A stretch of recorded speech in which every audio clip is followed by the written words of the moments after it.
ETF index mutual funds నేర్చుకుని stock మార్కెట్లో రాణించాలనుకుంటున్నారా? వెంటనే ఈ నెంబర్కి కాల్ చేయండి.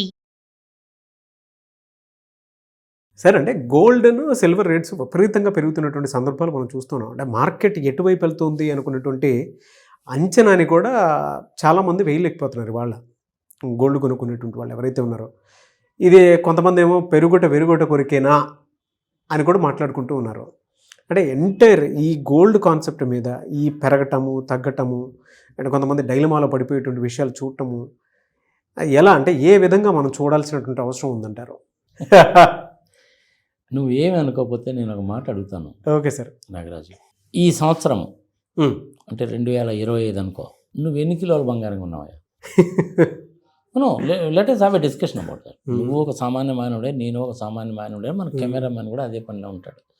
అందరం కూడాను selling in the same boat. నేనైతే కొనలేదు. నేనైతే 1 గ్రామ్ గోల్డ్ ఒక 4 కొన్నాను సార్. ఇప్పుడు కాదు అది, ఇప్పుడు గోల్డ్ రేట్ తగ్గాయని చెప్పేసి లాస్ట్ ఇయర్ చెప్పినప్పుడు 1 గ్రామ్ గోల్డ్ ఒక 4 కాయిన్స్ కొన్నాను. అంతే కదా. అంతే. నేనైతే స్వతహాగా అంటే 4 గ్రాములు కొన్నావు. నీ కెపాసిటీకి 4 గ్రాములు కొన్నావు. నేనైతే లాస్ట్ ఇయర్ అది కూడా కొనలేదు. మా వాళ్ళు ఏదో మలబార్ గోల్డ్ ఏదో స్కీము సంగతి సమాచారం అన్నారు. ఆ స్కీమ్కి ఏదో కట్టాము, వచ్చింది, కొనుక్కున్నారు. అది కూడా లాస్ట్ ఇయర్ కాదు, బిఫోర్ లాస్ట్ అయిపోయింది. ఈ గోల్డ్ రేటు పెరిగిందా తగ్గిందా ఏమిటి, వామ్మో వాయ్యో అని గుండెలు బాదుకోవాల్సిన అవసరము నీలాంటి వాడికి నాలాంటి వాడికి అని ఉందా? నేను లాస్ట్ ఇయర్ కొనలేదు, 4 గ్రాములు కొన్నావు. నాకు ఎందుకంటావు? గోల్డ్ పెరిగితే ఏంది తగ్గితే ఏంది? భారతదేశంలో నాకు తెలిసి ఒక 34,000 టన్నుల గోల్డ్ ఉంటుంది. అందులో 25,000 టన్నులు అనేటువంటిది నీ దగ్గర నా దగ్గర ఆభరణాల రూపంలో ఉంటుంది. ఇంకా తిరుమల తిరుపతి దేవస్థానము, అనంత పద్మనాభ స్వామి అనేది తెలిసిందే కదా. అవును. ఇట్లాంటి వాళ్ళ దగ్గర ఏంటంటే ఇంకొక 4,000 టన్నులు 5,000 టన్నులు గోల్డ్ ఉంటుంది. ఒక 700-800 టన్నులు రిజర్వ్ బ్యాంక్ దగ్గర ఉంటుంది. ఈ మధ్యలో ఐ థింక్ రిజర్వ్ బ్యాంక్ వాళ్ళు కూడా ఒక 50 టన్నులు 60 టన్నులు గోల్డ్ కొన్నారు. కరెక్ట్గా నాకు ఫిగర్ గుర్తులేదు. 50+ టన్స్. సో ఇది టోటల్ పరిస్థితి.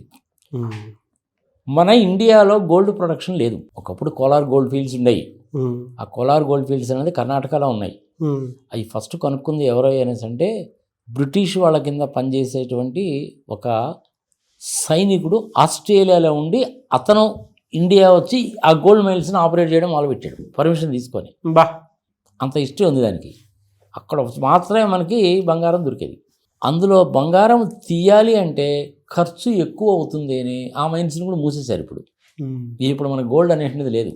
దుబాయ్ నుంచో, లండన్ నుంచో, సౌత్ ఆఫ్రికా నుంచో, అక్కడి నుంచో ఎక్కడి నుంచో గోల్డ్ ఎక్కడైతే దొరుకుతుందో ఓపెన్ మార్కెట్లో కొనుక్కోవాలి అంతే. 100% ఇప్పుడు మనకి గోల్డ్ మొత్తం కూడాను దిగుమతి చేసుకునేటువంటిదే. అవును, చూస్తుంటాం కదా మనం అప్పుడప్పుడు. శంషాబాద్ ఎయిర్పోర్ట్లో వాడు బూట్లలో పెట్టుకొని వచ్చి ఆడ పెట్టుకొని వచ్చి సినిమా కూడా చూసాంగా. డ్రగ్స్ గోల్డ్ లోపల కడుపులో పెట్టేసి వాడిని చంపేసి సంఘ సంవత్సరం చేసిన సినిమాలు కూడా చూసాం కదా మనం. ఎనీహౌ, ఇండియాలో బంగారము ప్రొడక్షన్ లేదు, అంతా కూడా ఇంపోర్టెడ్. స్టాటిస్టికల్ ఫిగర్స్ నేను చెప్పాను. మరి ఇప్పుడు ఈ పెరగడము తగ్గడము ఎందుకు జరుగుతుందంటే ఇది కేవలం ఒక 5 మంది 10 మంది చేతుల్లో ఉండే వారం. పక్కా గ్యాంబ్లింగ్ అనమాట ఇది. పెరిగేటప్పుడు ఎందుకు పెరుగుతుంది అంటే తెలియదండి. ఎప్పుడు తగ్గుతుంది తెలియదండి. ఎంత తగ్గుతుంది తెలియదండి. అసలు తగ్గడానికి అవకాశం ఉందా తెలియదండి. ఎవరికి ఏమీ తెలియదు, కానీ ప్రతి ఒక్కరు దీని గురించి మాట్లాడతాడు. ఇది మన దౌర్భాగ్యం, ఇది మన దరిద్రం. అది మన చేతుల్లో లేదు. అది ఆ లండన్లోనో దుబాయ్లోనో వాళ్ళ చేతుల్లోనే ఉంటుంది, కానీ మీ చేతిలో నా చేతిలో లేదు. ఓకే. మరి ఎందుకు పెరిగింది అంటే అలా పెరిగింది అంతే. మరి ఎందుకు తగ్గింది అంటే గ్రాము లేదంటే 10 గ్రాముల స్టాండర్డ్ తీసుకో. 10 గ్రాములు అనేటువంటిది 50,000 60,000 ఉన్నప్పుడు అది అలా పెరిగి ఐ థింక్ నాకు తెలిసినందువల్ల 1,60,000 వరకు వచ్చినట్టుంది. అబ్బో పెరుగుతుందంటే జనాలందరూ కూడా ఎగబడి కొన్నారు. 60,000 70,000 80,000 1,00,000 రూపాయలు పెట్టుకు కొన్నారు. ఏది 3 రూపాయలు వడ్డీకి అప్పు తీసుకొని. మరి ఎంతకాలం పెరుగుతుంది? అలా పెరిగింది. ఇంకా పెరుగుతుందంట. అబ్బో ఇంకా ఏంది నీకు పెరిగితే ఏంది తగ్గితే ఏంది? అమ్ముకుందామని ఎప్పుడైతే వీళ్ళు అమ్ముకుందాము అని చెప్పి అనుకుంటున్నారో అది పడిపోవడం మొదలుపెట్టింది. వీడు 1,00,000 రూపాయలు పెట్టి కొన్నాడు, అది పడిపోవడం మొదలుపెట్టేసరికి ఏంటి వీడు దడపడుతుంది. అమ్మో పడిపోతుందంటే అని చెప్పి అమ్మేస్తాడు. ఎక్కడ అమ్ముతాడు వాడు?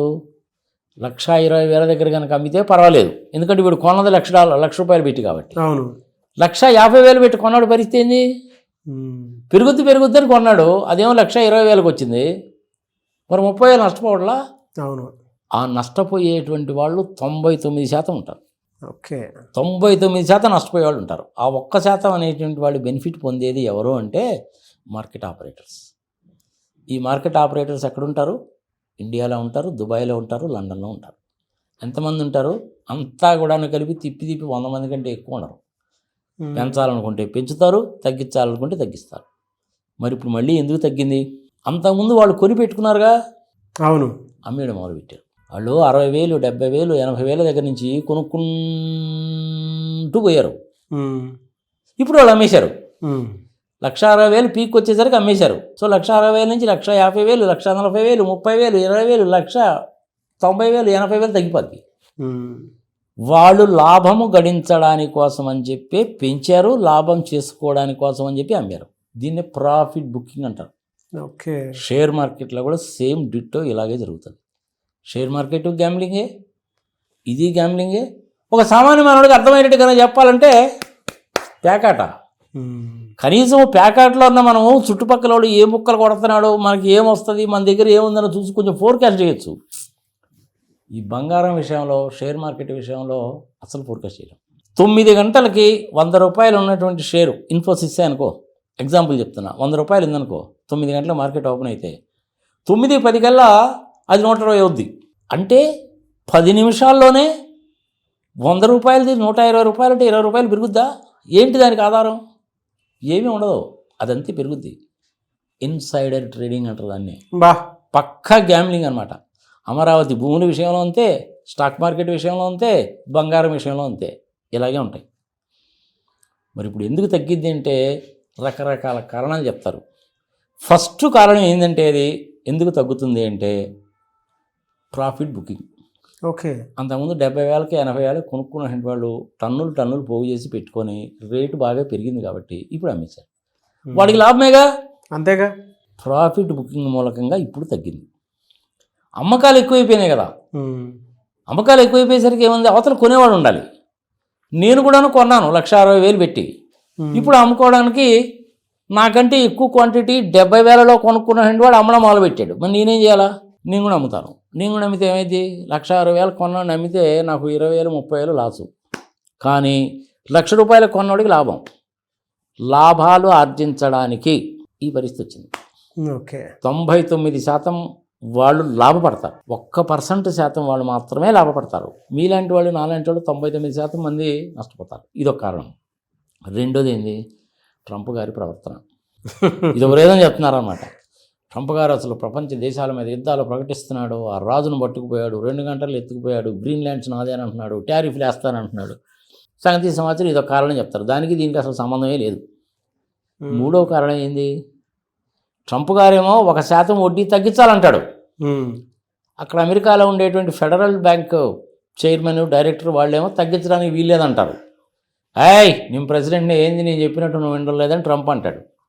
కానీ నా ఫెడరల్ బ్యాంక్ అండి ఇది, ఫెడరల్ రిజర్వ్ బ్యాంక్ అండి ఇది ఇండిపెండెంట్ సంస్థ, మన ఆర్బీఐ లాగే. మీరు చెప్పినట్టు ఇనేది కుదరదండి, దేశంలో ఉండే పరిస్థితులన్నీ పరిశీలించి తగ్గించాలా పెంచాలని మేము డిసైడ్ చేద్దామని అంటే వాడి మీద క్రిమినల్ కేసు పెట్టారు. వేరే వాడిని తీసుకొచ్చి పెట్టాలని అదొక కారణం చెప్తారు. ఇట్లా నువ్వు పనికి మాలిన కారణాలు తప్ప అసలు సిసలైన కారణం అంటూ ఏది ఉండదు. గ్యాంబ్లింగ్లో కారణం అంటూ ఏముంటుంది? నీకు జూదంలో ఏముంటుంది చెప్పు? మహాభారత యుద్ధంలో కూడా జూదం ఆడారు కదా, మనకే తెలుసు కదా. అదేంది, ఆ ఎముకలు సంగతి సమాచారం వాళ్ళందరినీ జైల్లో పడేసి ఒక్కొక్క మెతుకు వేస్తే ఆ మెతుకన్నీ పోగు చేసి ఒక చిన్న ముద్ద చేసి వాడు మన సిగ్గుమానకు పెడితే వాడు ఒక్కడు బతికి వాడు బయటకు వచ్చి ఈ కౌరవుల పక్షాన చేరి ఎందుకు వాళ్ళ కొంప ఉంచడానికి ఆ జోదం వేసి సంగతి సమాచారం చూసాంగా. ఇది కూడా అంతే, షియర్ గ్యాంబ్లింగ్. అంతేగాని తగ్గడానికి, పెరగడానికి, నిలిచిపోవడానికి, అలాగే ఉండిపోవడానికి, స్టాటిక్గా ఉండిపోవడానికి కారణాలంటూ ఏవీ ఉండవు. అసలు సిసలైన కారణం ఏందయ్యా అంటే బాగా డబ్బులు ఉన్నటువంటి వాళ్ళు కొన్నటువంటి బంగారము అప్పుడు కాస్త కొనుక్కుంటా బాగా పైకి తీసుకెళ్ళి 1,60,000 దాకా తీసుకెళ్ళి ఇక చాలరా బాబు మనం కొన్నది 1,00,000 రూపాయలకే కదా, 1,60,000 రూపాయలు వచ్చింది కాబట్టి ఇంక అమ్మేద్దామని చెప్పి అమ్మడం మొదలు పెట్టాడు. వాళ్ళకేమో లాభం వచ్చింది, మనలాంటి వాళ్ళకేమో బొక్క పడింది, అంతకు తప్ప ఇంకేమీ లేదు. అదే సమాజం చెప్తారు చావు, అదేదో 100 కాకులను కొన్నట్టు రాబందు సంగతి సమాచారం అని, ఆ టైప్ అన్నమాట. బా షేర్ మార్కెట్ అయినా ఇలాగే ఉంటుంది, బంగారం అయినా ఇలాగే ఉంటుంది. మిగిలిన కారణాలు ఉన్నాయి చూసావు. ట్రంప్ గారు 1% తగ్గిస్తా అన్నాడు, సంగతి సంవత్సరం ఇస్ ఆల్ థ్రాష్. ట్రాష్. నార్మల్గా ఫండమెంటల్ ప్రిన్సిపల్ ఏంటంటే బంగారం రేటు పెరుగుతున్నప్పుడు స్టాక్ మార్కెట్ తగ్గుతుంది. కారణం ఏంటంటే షేర్లలో ఎవడు పెట్టాడు, బంగారంలో పెడతాడు. అందుకని బంగారం రేటు పెరుగుతున్న కొద్దీ స్టాక్ మార్కెట్ తగ్గుద్ది. రివర్స్ కావాలి కదా. అంతే కదా. మరి ఇప్పుడు బంగారం కన్నా తగ్గిందంటే స్టాక్ మార్కెట్ పెరగాలిగా. మరి స్టాక్ మార్కెట్ ఇవాళ 1000 పాయింట్లు పడిపోయిందిగా నిర్మలా సీతారామన్ గారి బడ్జెట్ పరంగా. సో ఇది టోటల్ రివర్స్ అయిపోలా. ఎస్. ఫండమెంటల్ ఎకనామిక్ ప్రిన్సిపల్ ఏదైతే నడుస్తుందో అది మొత్తం రివర్స్ అయిపోయిందిగా ఇప్పుడు. గుర్తుపెట్టుకో, స్టాక్ మార్కెట్ పెరుగుతుందంటే బంగారం కొండ కాబట్టి బంగారం రేటు తగ్గాలి, కానీ అది జరగల. స్టాక్ మార్కెట్ బాగా తగ్గిపోయింది కాబట్టి షేర్లు కొండలేదు కాబట్టి బంగారం కొంటారు కాబట్టి బంగారం రేటు పెరగాలి, అది కూడా జరగలేదుగా.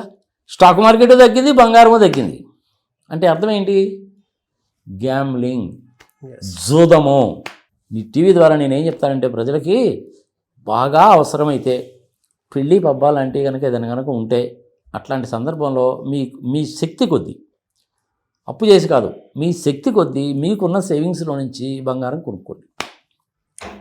3 రూపాయల వడ్డీలకి 4 రూపాయల వడ్డీలకి తీసుకొచ్చి బంగారం కొనబాకండి. బంగారం ధరలు అనేటువంటిది మీ చేతుల్లో నా చేతుల్లో లేవు. నియంత్రణ మన చేతుల్లో లేదు. స్టాక్ మార్కెట్ అయినా అంతే, బంగారం అయినా అంతే, ఆయిల్ గ్యాస్ అయినా అంతే. సామాన్య మానవుడు దెబ్బతింటాడు, దారుణంగా దెబ్బతింటాడు. ఆత్మహత్యలు చేసుకున్న కేసులు కూడా చూశాను. ఎస్. బంగారంతో ఎప్పుడు ఆటలాడబాకండి, షేర్ మార్కెట్తో ఆటలాడబాకండి. మీరు బంగారం కానీ కొనుక్కోవాలంటే కొనుక్కోండి. ఇంట్లో ఉండేటువంటి భార్యకి కానీ పిల్లలకు కానీ సడన్గా ఏదన్నా అవసరం వచ్చింది, హార్ట్ అటాక్ వచ్చింది, హాస్పిటల్కి తీసుకెళ్ళాలి. ఏటీఎంలో నీకు 10,000 కంటే రావు. పూర్వం నీ దగ్గర బ్యాంకులో బ్యాలెన్స్ ఉంది, డ్రా చేయడానికి వీల్లేదు. అర్ధరాత్రి 12 గంటలకి పోవాలి, ఏం చేయాలి? గోల్డ్. అర్ధరాత్రి 12 గంటలకు కూడా నువ్వు తలుపు తడితే నీ బంగారం పెడితే డబ్బులు ఇచ్చే మార్వాడీలు ఉన్నారు సికింద్రాబాద్లో. ఈ పక్కింటి ఉన్నాయని అడగచ్చు. 10 మందిని అడిగినా కానీ తలా 10,000 ఇచ్చినా కానీ ₹1,00,000 అయితే నువ్వు హాస్పిటల్కి వెళ్తావు, మనిషిని బతికించుకుంటావు. అప్పుడు నీకు బంగారం ఉపయోగపడుతుంది. బంగారంతో సామాన్య మానవుడు గ్యాంబ్లింగ్ చెయ్యవద్దు, స్టాక్ మార్కెట్తో గ్యాంబ్లింగ్ చేయవద్దు. ఈ సంగతి నేను ఇప్పుడు కాదు, 4-5 సంవత్సరాల కింద కూడా దీని గురించి ఒక వీడియో పెట్టాను.